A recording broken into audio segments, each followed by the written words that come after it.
G'day, I'm Tony Fountain from The Drum, and it's a great pleasure that I'm bringing you this broadcast or video actually from the kitchen at the PodeHole Stud at Peterborough in UK.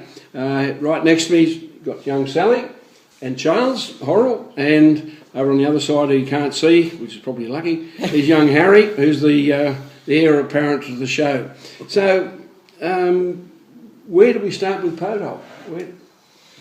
Well, the herd started because we had sheep here on a special interest site of grassland, and but Harry was quite a young lad at the time, and he wanted cattle. So we had some cattle over from a friend of ours, and we had some Angus and some Shorthorns. And the Angus went through every fence on the farm, so we thought... Par for the course. Yeah. So we thought possibly Shorthorns. So we started off with a few Shorthorns for Harry. And then subsequently, quite a lot of the farm has been quarried, and the land that was reclaimed had to go back to grassland. So then we increased the numbers, and that's where the PodeHole herd started. Yeah. And pode is the old English term for toad. That's correct. So it's toad hole. Toad hole. I listened yesterday. I listened when we went around. So which bull has been the most influential in your stud? So how long has the stud been running?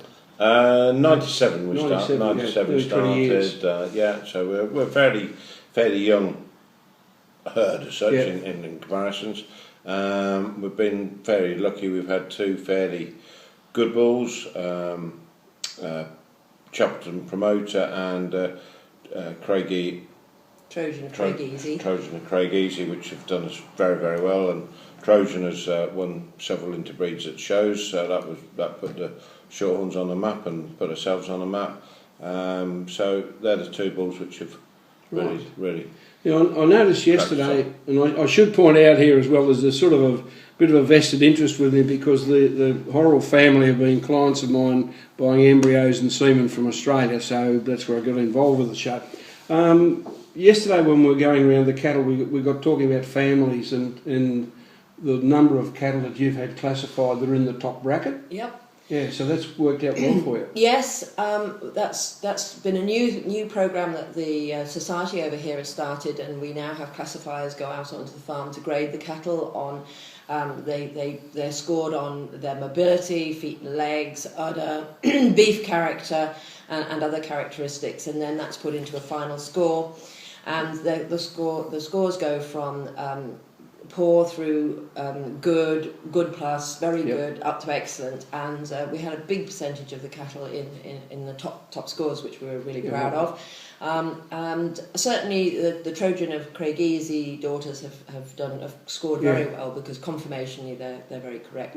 So that's I noticed yesterday, and you'd given Charles the printout of what was in the excellent, the good and the very good. We're trying to find something that didn't sort of get to that stage, but no, look, I did find you one. Yeah, that's right. No, honestly, I think you've got a magnificent herd here, and I wish you all the very best. I look forward to seeing the cattle on Thursday, see how we go. Yeah, well, and we'll continue working with PodeHole. Thank you very much. Yep. We'll look forward to it. All right, folks, so there we go, PodeHole, and look them up on the internet, you'll find them there, and a great lot of cattle.